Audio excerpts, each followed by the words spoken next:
Sebelumnya di dalam pelatihan Xiaoyan yang maju ke bintang 5 Douzun, terlihat sekilas ada sesosok manusia yang menuju ke arah Xiaoyan. Seketika alis Xiaoyan bergetar di saat Xiaoyan melihat 10 petir hitam gelap bergelombang bahaya yang tak terlukiskan seketika mengubur hatinya.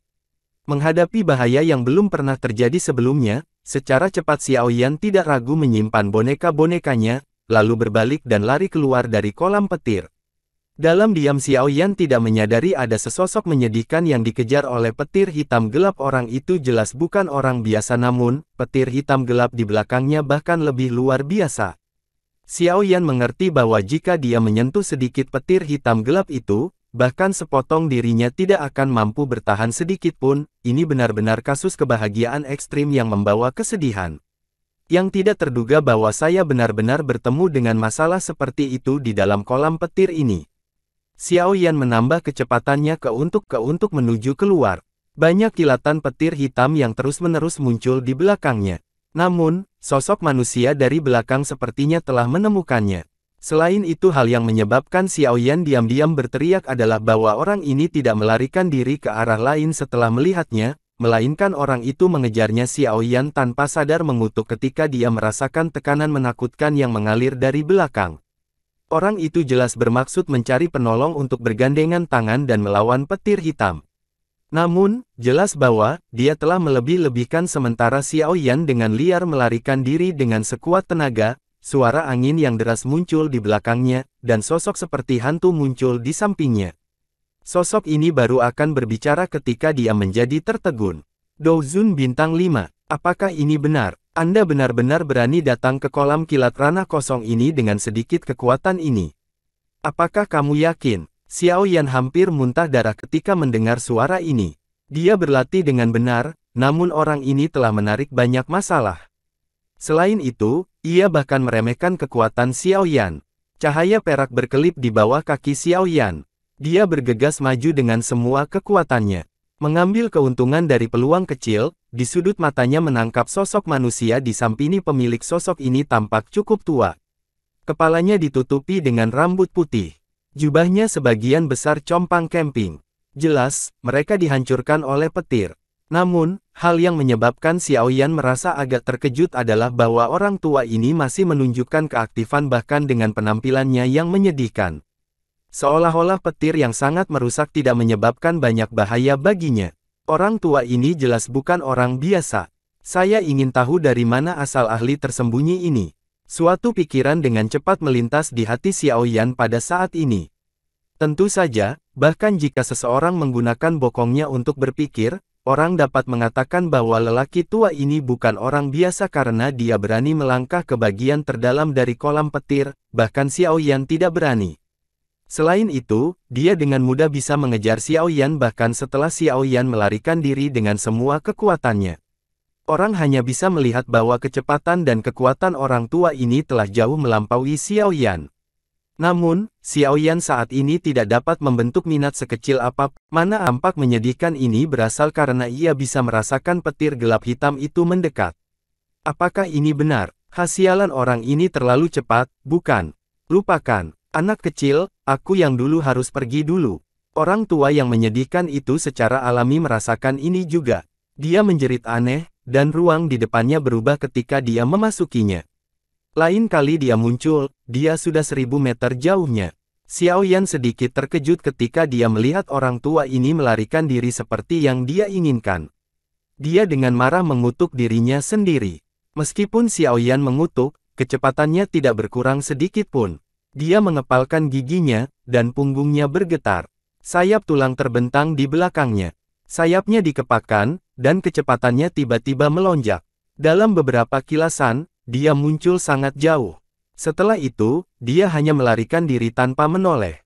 Setelah melepaskan kecepatannya ke batas-sebatas sepanjang perjalanan ini, Xiaoyan secara bertahap lolos dari kilat hitam gelap. Namun, dia tidak berani terlalu lambat mengangkat kepalanya untuk melirik, dia dan melihat bahwa dia berada di dekat tepi kolam petir. Dia meningkatkan kecepatannya dan menyerbu keluar dari kolam kilat yang bergemuruh. Xiaoyan terus terengah-engah setelah keluar dari kolam petir. Ketakutan masih melekat di wajahnya. Sulit membayangkan akhir seperti apa yang akan menimpanya jika dia disambar petir hitam pekat. Tidak terduga bahwa kolam petir tidak simen yang saya bayangkan. Pasti ada sesuatu yang menakutkan Eli bagian terdalam dari kolam petir ini. Kalau tidak, mana mungkin orang tua itu akan berlari seperti dikejar oleh kuntilanan dan suster ngesot. Setelah tenang, ekspresi Xiaoyan berangsur-angsur pulih saat dia bergumam pada dirinya sendiri, lama melompat-lompat. Jika saya tidak takut melakukan sesuatu dapat menimbulkan kerusuhan di dalam kolam petir ini, saya yang lama pasti sudah lama menghancurkan mereka. Suara Xiaoyan baru saja terdengar ketika sebuah suara aneh meledak di samping telinganya, menyebabkannya untuk memulai. Dia buru-buru mengangkat kepalanya, hanya untuk melihat pria tua yang menyedihkan itu menggantung di depannya. Mata pria tua itu mengawasinya. Sudut mulut Xiaoyan tanpa sadar berkedut ketika dia melihat pria tua ini. Namun, karena kekuatan menakutkan pihak lain, dia hanya bisa menelan kutukan di mulutnya. Dia mengubah topik dan bertanya, apa itu? Sekelompok monster petir yang memiliki kecerdasan. Pria tua itu mengerutkan bibir dan menjawab. Xiaoyan merajut alisnya ketika mendengar penjelasan ini namun, dia tidak merasa terlalu terkejut. Api surgawi akan mendapatkan kecerdasannya sendiri jika itu ada untuk waktu yang lama. Medan tempat ini unik dan kilat telah berkumpul di sini selama bertahun-tahun yang tak terhitung jumlahnya. Dengan demikian, tidak aneh bagi beberapa makhluk yang tidak biasa. Mata Xiaoyan menyapu lelaki tua ini, yang tampak sedih. Hatinya memperoleh hasil yang mengejutkan. Hal yang tidak terduga untuk bertemu dengan seorang ahli pamungkas dari kelas seperti itu di dunia kosong ini. Namun, orang ini yang berulang kali mengatakan apakah ini benar tampaknya memiliki karakter yang mengerikan dan hampir menyebabkannya mati, kawan kecil, meskipun kekuatanmu tidak bisa datang, kamu cukup cepat. Awalnya, saya berpikir untuk membantu Anda, tetapi Anda tiba-tiba melarikan diri. Pria tua itu menggosokkan tangannya dan tersenyum ketika dia berbicara. Aku hanya beruntung. Sudut mulut Xiaoyan terbuka, tapi dia menjerit-jerit di hatinya. Siapa yang tahu apakah orang tua ini mengatakan yang sebenarnya atau tidak? Anak kecil, makhluk dalam tir ini sangat aneh. Mereka semua terbentuk dari kilat. Jika seseorang dapat menyerapnya, mereka adalah makanan yang sangat bagus. Sepertinya kecepatan Anda cukup bagus. Mengapa kita berdua tidak bergandengan tangan dan memasuki wilayah yang dalam untuk bersenang-senang? Pria tua itu tertawa. Xiaoyan dengan kering tertawa bersamanya ketika dia mendengar kata-kata ini. Dia buru-buru menggelengkan kepalanya. Masukkan bagian yang dalam. Lelucon macam apa ini? Hanya satu petir hitam acak yang bisa membunuhnya. Tidak apa-apa ketika dia tidak menyadari mereka di masa lalu. Sekarang dia menyadari keberadaan mereka, dia tidak akan lagi masuk ke tempat itu bahkan jika dia dipukuli sampai mati. Selain itu, melirik orang tua ini dan Xiaoyan tahu bahwa dia tidak dapat dipercaya. Bekerja sama dengan orang tua ini, Xiaoyan benar-benar tidak ingin menarik masalah lagi. Apakah ini benar? Keberanian orang-orang muda akhir-akhir ini benar-benar tidak dapat membuatnya. Pria tua itu tanpa sadar melengkungkan mulutnya ketika dia melihat Xiaoyan menggelengkan kepalanya. Dia dengan malas berkata, namun, ini adalah takdir yang kita temui. Nama keluarga saya Mang. Namun, sepertinya orang kecil sepertimu tidak akan tahu namaku yang dulu. Nama keluarga Mang. Xiaoyan berpikir sejenak, tetapi tidak menyadari ahli yang begitu hebat.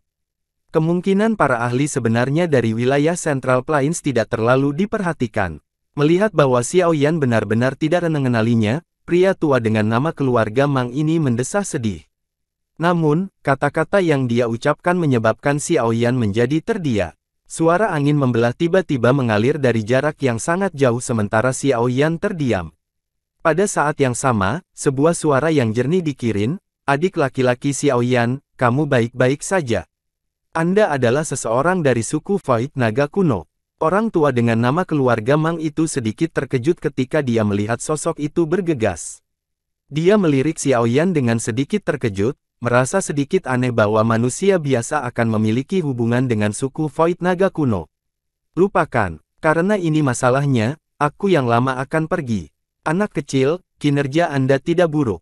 Namun, ada terlalu banyak celah antara Anda dan saya yang lama.